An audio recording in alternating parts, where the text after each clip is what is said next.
So good morning बच्चों। आज शुरू करते हैं एक्सरसाइज 2.4 ऑफ क्लास 8। तो देखिए पहला क्वेश्चन क्या कहता है कि Amina think a number and subtract 5/2 from it. She multiply the result by 8। The result now obtained is 3 times the same number she thought of. What is the number? Let Amina think a number x. Amina ने एक number x consider किया है। After that is saying and subtract 5/2 from it, यानी कि 5/2 उसने subtract किया है from it. It मतलब नंबर में से 5/2 सब्ट्रैक्ट किया है। If she multiply the result, तो ये रिजल्ट हो जाएगा हमारा। If she multiply the result by 8, obtained result is मतलब इक्वल का sign, is 3 times the same number. Same number मतलब जो उसने अमीना ने थिंक किया था। ओपन द ब्रैकेट, ये हो जाएगा 8x minus 8 multiply 5/2 is equal to 3x। तो 2 4 ज़ा 8, यानी 8x माइनस 4 5 ज़ा 20 इज इक्वल टू 3x। अब ये क्वेश्चन हमारा एक्सरसाइज 2.3 की तरह से हो गया सेम। अब हम इसमें x के वेरिएबल एक तरफ लेंगे और कांस्टेंट टर्म्स को एक तरफ लेंगे and then we will solve. तो 3x को हमने ट्रांसफर किया, 8x minus 3x is equal to 20, 5x is equal to 20 and x is equal to 20/5, x is equal to 4। यही हमारा आंसर हो जाएगा। क्वेश्चन नंबर 2 में कहता है a positive number is 5 time the another number, यानी कि यहाँ पर हमारे पास दो नंबर की बात करता है। उसने कहा एक पॉजिटिव नंबर है जो है 5 टाइम द अदर नंबर। तो हमने लेट कर लिया, let first number, let one number be x, तो other number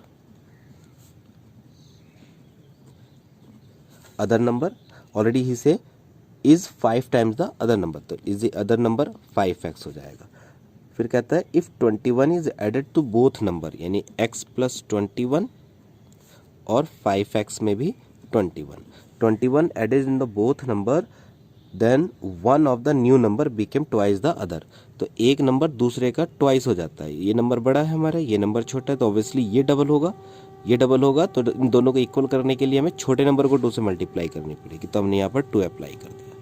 now open the bracket and you can solve it. Question number 3 में ये कहता है कि कोई भी एक 2 डिजिट नंबर है, 2 डिजिट नंबर की डिजिट्स का सम।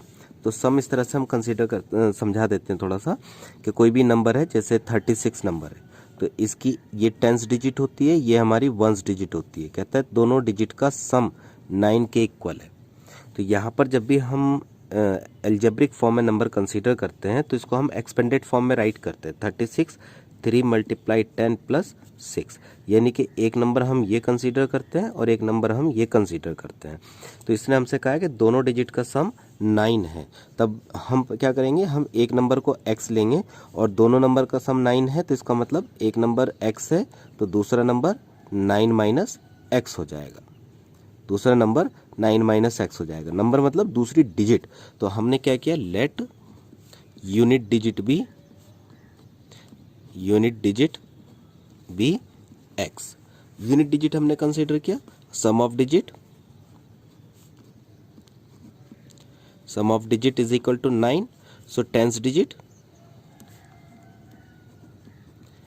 इज इक्वल टू, दोनों के सम में से यूनिट डिजिट को माइनस कर दीजिए। जैसे यहाँ समझाया हमने कि यूनिट डिजिट हमारी कितनी है 6 और दोनों का सम है 9। तो दूसरा नंबर निकालने के लिए हमने 6 को, यानी x plus 10th digit is equal to 9। तो x, ये नंबर हमें फाइंड करना है, this is equal to 9 minus x। इस तरह से हो जाएगा। तो ये हमने दोनों लिख दिया। देयरफॉर नंबर बी कौन सा नंबर है, ये ओरिजिनल नंबर क्या होगा हमारा, यूनिट डिजिट x है, 10th डिजिट है, 10th डिजिट को हम 10 से मल्टीप्लाई करेंगे और यूनिट डिजिट को प्लस कर देंगे। ये हमारा ओरिजिनल नंबर हो गया। आगे कहता है when we interchange the digits, यानी कि 36 का क्या कर दिया हमने, 63 कर दिया है। तो when we interchange the new number is equal to 10x plus 9 minus x। अब कहता है ये न्यू नंबर हो गया। कहता है it is found that resulting new number is greater, यानी नया नंबर बड़ा हो जाता है ओरिजिनल नंबर से। तो दोनों का डिफरेंस निकाल दीजिए, new number minus old number, old मतलब original number. New number greater than the original by 27 is equal to 27। बस अब इनकी वैल्यूज अप्लाई कर देते हैं। न्यू नंबर हमारा कितना है, न्यू नंबर है 10x plus 9 minus x in bracket, ये हमारा पूरा नंबर हुआ new number, minus original number है हमारा 10 bracket 9 minus x plus x is equal to 27। तो ये हो जाएगा 10x plus 9 minus x minus open करते हैं इंटीरियर ब्रैकेट को 90 minus 10x plus x is equal to 27। 10x में से x माइनस करेंगे 9x plus 9 minus 90 plus 10x minus x is equal to 27। 10 9 यहाँ 10 ये 19 में से 1 माइनस करेंगे 18x और 90 में से 9 माइनस करेंगे 81 इज इक्वल टू 27। तो 18x is equal to 27 plus 81, x is equal to दोनों का plus 7 and 1 8, 108 upon 18, 6 time cut हो जाएगा 18 6 108 इज इक्वल टू 6। देयरफॉर हमने क्या कंसीडर किया था, therefore unit digit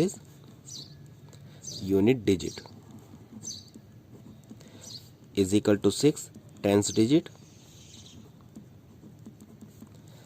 9 minus 6 is equal to 3। Therefore number be, original number क्या था हमारा 10 9 माइनस एक्स प्लस एक्स, तो 10 9 माइनस 6 प्लस 6 हो गया 10 मल्टीप्लाई 3 प्लस 6 यानी 10 3 जा 30 प्लस 6 इज इक्वल टू 36, यानी कि यही हमारा ओरिजिनल नंबर होगा। देखिए करते हैं क्वेश्चन नंबर 4। क्वेश्चन नंबर 4 में ये कहता है one of the 2 digits of a 2 digit number is 3 times the other, यानी कि उसने ये ओपन नहीं किया है टेंस डिजिट के बारे में बात करता है या यूनिट डिजिट के बारे में बात करता है। 2 डिजिट्स की बात की है, 2 डिजिट नंबर में से दोनों डिजिट में से एक डिजिट दूसरी की 3 टाइम्स है। तो लेट कर लीजिए, हमने अपने मन से कर लिया late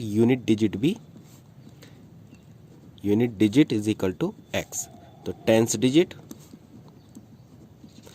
is equal to 3x। If you interchange then number be, tens digit को 10 से मल्टीप्लाई कर देंगे, 10 multiply 3x plus unit digit is equal to 10 3 जा 30x plus x is equal to 31x। ये हमारा ओरिजिनल नंबर हो गया, original number. आगे क्या कहता है, if you interchange the digits of the 2 digit number and add the resulting number to the original number, यानी कि अब on interchanging the digits, on interchanging digits, तो क्या होगा नंबर बी 10 मल्टीप्लाई, पहले यूनिट डिजिट क्या थी x, अब इसको टेंस डिजिट कर दीजिए और प्लस टेंस डिजिट यानी 3x is equal to 10x plus 3x is equal to 13x। ये हमारा न्यू नंबर हो गया। और क्या कहता है, तो आगे ये कहता है कि if we are adding the both, यानी न्यू रिजल्टिंग न्यू नंबर को ओरिजिनल नंबर में ऐड करने पर वी आर गेटिंग 88, यानी कि दोनों का सम 88 आ जाता है। According the question 31x plus 13x is equal to 88, दोनों प्लस कर दीजिए 44x is equal to 88, x is equal to 88 upon 44 टू जा यानी 2। देयरफॉर यूनिट डिजिट इज 2 और tens digit is equal to 3 multiply 2 is equal to 6। Therefore number be 62 और 26 दोनों ही possible है, या तो 62 होगा या 26 होगा। क्यों? बिकॉज उसने हमसे यहाँ पर ऐसा कोई भी कंडीशन नहीं बताई है जिसमें हम ये कह सकते हैं कि यूनिट डिजिट लार्जर है या टेंस डिजिट लार्जर है, तो कोई सी भी हो सकती है, दिस हो सकती है या दिए हो सकता है। क्वेश्चन नंबर 5 देखिए। क्वेश्चन नंबर 5 में कहता है Shobo's mother's percentage is 6 time the Shobo's percentage. दोनों में शोबोज छोटा है, हमने लेट कर लिया, let percentage of Shobo's is equal to x years, then percentage of Shobo's mother is 6 time, तो 6x years। Shobo's age 5 years from now, तो from now का मतलब आगे फ्यूचर में। Shobo's age is equal to x plus 5 years from now, तो Shobo's as 5 years from now will be 1/3 of the mother's percentage। यानी कि ये जो एज है, यानी कि अब क्या कहता है, Shobo's की जो एज है 5 ईयर के बाद वो मदर की परसेंटेज से, तो परसेंटेज मदर की है 6x और Shobo's की x plus 5, वो कहता है मदर की परसेंटेज का 1/3 हो जाता है। 1/3 of mother's age will be equal to the 5 years from now age of Shobo's। We will 3 1 जा 3 2 जा, x plus 5 is equal to 2x। Calculate कर दीजिए, x को इधर ट्रांसफर कर देते हैं, 5 is equal to 2x minus x, यानी 5 is equal to x और x is equal to 5। क्या बात हुई कि लिख देते हैं percentage of Shobo's is equal to 5 years, what are their percentages, और mother's age 6 टाइम है, तो 6 × 5 is equal to 30 years। यही हमारा आंसर हो जाएगा। सो नेक्स्ट क्वेश्चन नंबर 6 देखिए। क्वेश्चन नंबर 6 में कहता है कि there is a narrow rectangular plot reserve for a school in Mahuli village, the length and breadth of the plot are in the ratio 11:4। तो यहाँ पर रेशियो आ गया, तो लेट कर लेते हैं पहले, let common ratio be x, common ratio be x, तो length of plot is equal to 11x and 11x metre, breadth of plot is 4x metre. आगे कहता है कि at the rate of 100 rupees per metre, यानी rate किसका rate है, ये rate ₹100 per metre, it will cost the village panchayat rupees fence the plot. तो rate of fence is ₹100 per metre. What is the dimensions of the plot, यानी कि हमें क्या given है कि खर्च गिवन है, तो कॉस्ट इज इक्वल टू होता है, फेंसिंग करनी है तो फेंसिंग हमें पेरीमीटर पर करनी होगी, यानी कि cost is equal to rate multiply length of fence. तो लेंथ ऑफ फेंस क्या है, पैरामीटर होगा, तो यहाँ कॉस्ट है हमारा 75,000 इज इक्वल टू रेट है 100 और ये हो गया parameter of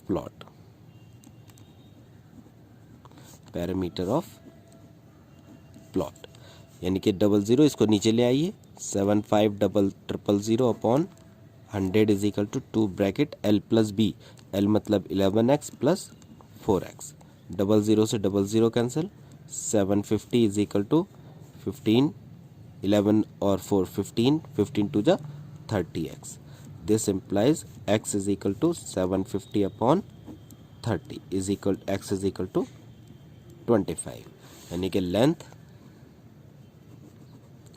is equal to 11 multiplied 25 is equal to 5 and 2 7 and 2 275 meter, and breadth 4 multiplied 25 is equal to 100 meter। यही हमसे डायमेंशंस निकलवाई थी। अब क्वेश्चन नंबर 7 देखिए। इसमें ये कहता है कि कि Hasan buys 2 kind of cloth material for school uniform, shirt material that cost him ₹50 per meter and trouser cost ₹90 per meter. यानी कि rate of shirt material, rate of shirt material is equal to ₹50 per meter. Rate of trouser material is equal to ₹90 per meter. But उसने एक बात कही है, वो ये कहता है कि for every 3 metre of the shirt 2 metre cloth of trouser should be purchased, यानी कि उसको 3 मीटर शर्ट के कपड़े के साथ में 2 मीटर ट्राउज़र का मटेरियल परचेज करना कंपलसरी है. ठीक है, तो यहाँ पर हमने क्या लिया, लेट कर लिया हमने, क्योंकि यहाँ उसने एक रेशियो वाली कंडीशन दे दी है, तो लेट कर लिया, let common ratio be x. Then if हसन यानी he purchase,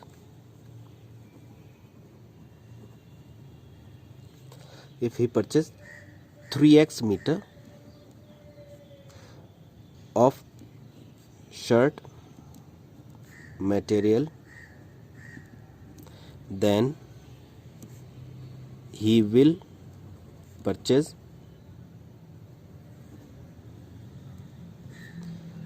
2x meter of trouser material. यानी कि अगर वो 3x मीटर शर्ट का मटेरियल परचेज करता है तो 2x मीटर ट्राउज़र का मटेरियल उसको परचेज करना ही पड़ेगा. If he sell at the rate 12% and 10% profit respectively, यानी कि शर्ट पर उसने 12% का प्रॉफिट लिया और ट्राउज़र पर 10% का प्रॉफिट लिया, देन हिज टोटल सेल, यानी टोटल सेल मतलब उसको कितने रुपए का बेचा ये उसने बताया है. तब हम प्रॉफिट निकाल लेते हैं, पर मीटर निकाल लेते हैं शुरू में. तो profit on shirt, profit on shirt, तो प्रॉफिट जो ले रहा है वो मीटर के अकॉर्डिंग ले रहा है, इज इक्वल टू हो जाएगा शर्ट पर 50 multiply profit percentage 12%, 12/100 is equal to 6 rupees.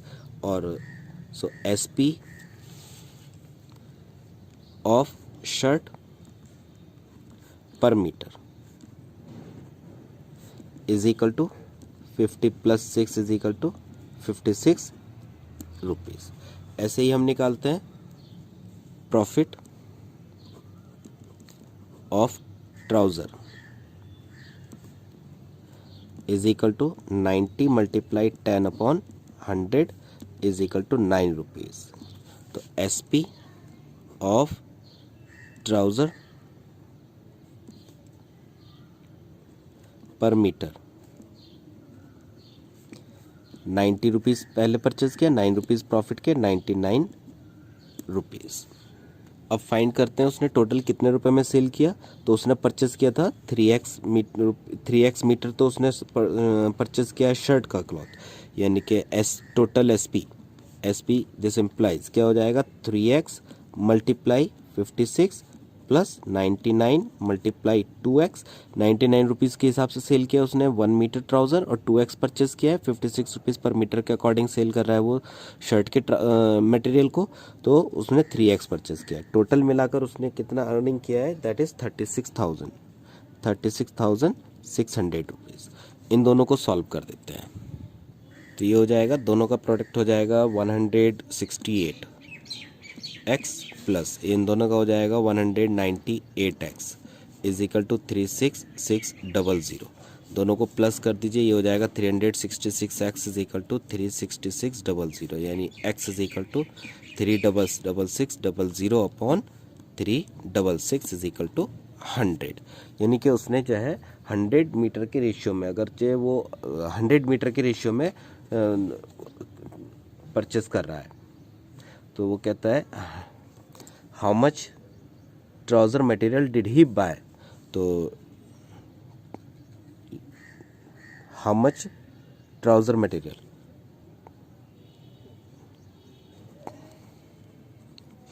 Trouser material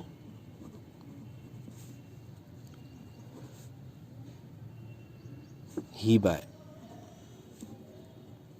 is equal to, trouser का मटेरियल उसने कितना परचेस किया है, तो ट्राउज़र जो वो परचेस कर रहा था वो 2x के रेशियो में कर रहा था, यानी कि 2 × 100 इज इक्वल टू 200 मीटर। यही हमारा आंसर हो जाएगा।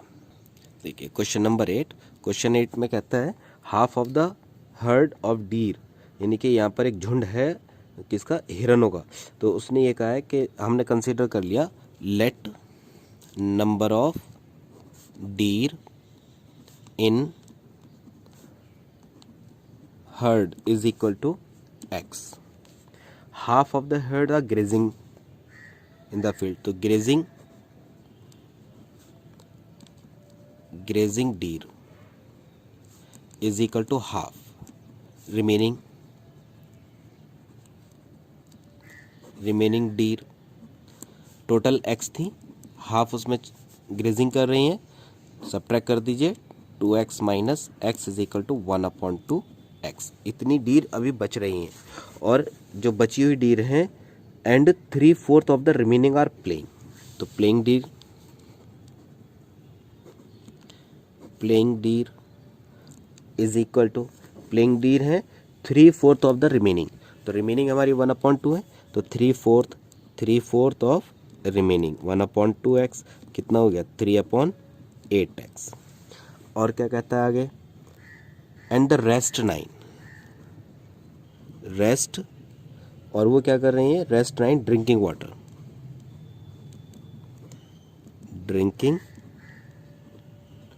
Rest drinking water is equal to 9। Find the number of deer in the herd. तो क्या करेंगे, जो ग्रेजिंग कर रही हैं वो, जो प्लेइंग कर रहे हैं वो, और रेस्ट सब मिलाकर टोटल हर्ड को रिप्रेजेंट करेंगे according the question. 1/2x 3/8x plus 9 is equal to x। इधर सारे x को एक तरफ ट्रांसफ़र कर लेते हैं, x minus 1/2x minus 3/8x is equal to 9। हमने इन दोनों को इधर ट्रांसफ़र किया, 9 यहीं छोड़ दिया, और हमने फिर क्या किया, दोनों को इंटरचेंज कर दिया। Now take the LCM, LCM is 8x minus 4x minus 3x is equal to 9। 8 minus 7x upon 8 is equal to 9, ये 8x कितना हो जाएगा, x upon 8 is equal to 9, x is equal to 9 multiply 8 72 deer, यानी कि in the herd there are 72 deer. यही आपका answer हो जाएगा। देखिए नेक्स्ट क्वेश्चन नंबर 9 करते हैं। क्वेश्चन नंबर 9 में कहता है grandfather is 10 time older than the granddaughter. तो ग्रैंड डॉटर से छोटी होगी, लेट कर लीजिए, let present age of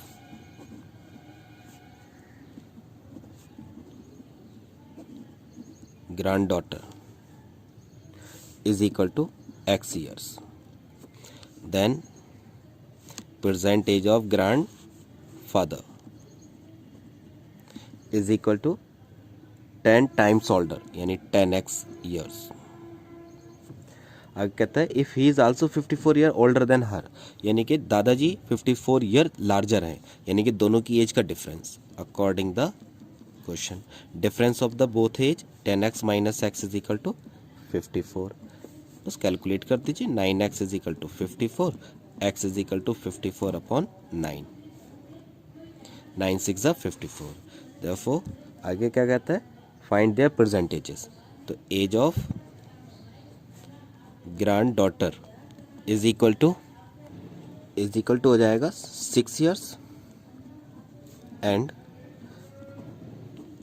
as of grandfather 10x है, तो 10 multiply 6 is equal to 60 years. यही हमारा आंसर हो जाएगा। क्वेश्चन नंबर 10 देखिए। क्वेश्चन नंबर 10 में ये क्या कहता है, ये कह रहा है Aman's age is 3 times his son's age. तो एक अमन है और उसका बेटा है, तो लेट कर लीजिए, let present age of son is equal to x years, then present age of Aman is equal to 3 times his son's age, यानी 3 टाइम का मतलब 3x ईयर्स। सो आगे कहता है 10 ईयर्स एगो, 10 ईयर्स एगो सन एज, तो 10 साल पहले उसकी एज 10 ईयर लेस थी, x minus 10 years, and Aman age 3x minus 10 years. और क्या कहता है 10 years ago he was 5 time his son's age, तो सन्स एज की 5 टाइम एज उसकी थी, यानी कि 5 bracket x minus 10 is equal to 3x minus 10, क्योंकि ये फादर की एज है, फादर ऑब्वियसली बड़े होंगे, फादर बड़े हैं, सन स्मॉल है, छोटा है, यंगर है, सन की एज को ही मल्टीप्लाई करने पर तभी हम दोनों को इक्वल कर सकते हैं। कैलकुलेट कर दीजिए, 5x minus 50 is equal to 3x minus 10, 5x minus 3x is equal to 50 minus 10, 2x is equal to 40, x is equal to 40 upon 2 is equal to 20। Therefore, present age of son is equal to 20 years. Present age of Aman is equal to 3 multiply 20 is equal to 60 years. तो इस तरह से ये हमारी exercise 2.4 भी finish हो जाती है।